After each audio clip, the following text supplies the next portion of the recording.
Now, this module is linked with the previous modules on consent and agency.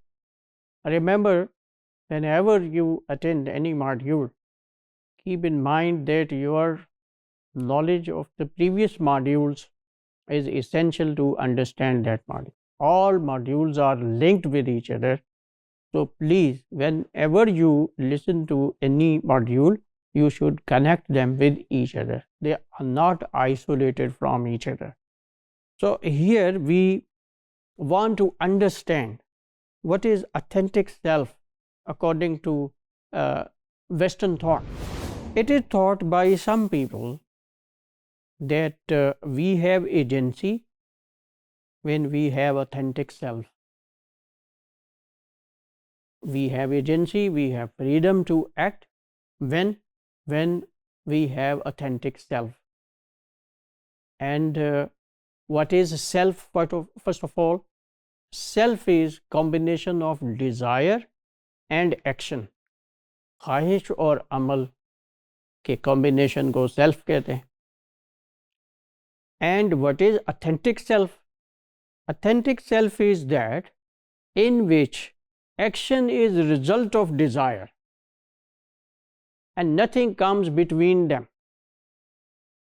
We can act upon our desire.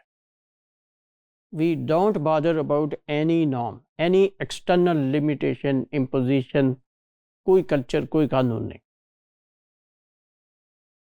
A woman has agency if she has authentic self. She can do whatever she desires. So then she has agency. This is their opinion. Definitely this is Western thought.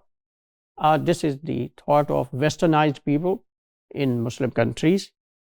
She can do so if she ignores external norms and listens to her heart, as I said earlier.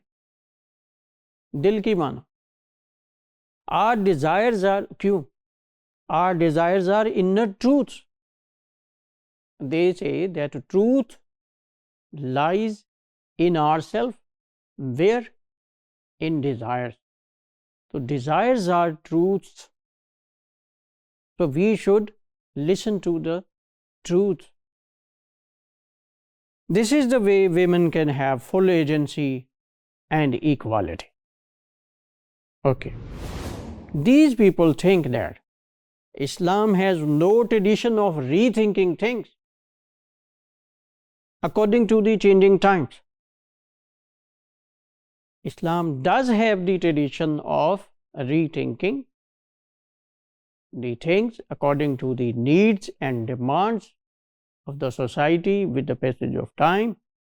Islam allows its followers to make changes in laws. Okay, but there is a certain way, there is a particular procedure for doing that. And to understand this procedure, the best source is Allama Iqbal's reconstruction of religious thought. Okay, now these are again Allama's lectures, and these lectures they are edited in form of a book that is in English.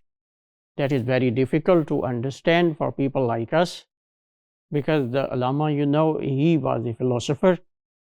So for our convenience, Al-Iqbal Academy Lahore, they organized lectures in Urdu, and I have provided you a link from one of those lectures in Urdu to understand my point, how Islam suggests that new laws or amendment in previous laws should be made.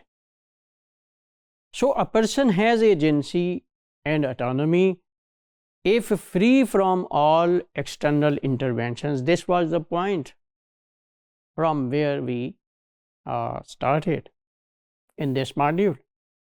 So we should do away with external norms, cultural restrictions, limitations को एक side पे कर दे, listen to the heart. Culture, parents, morality, everything controls our agency.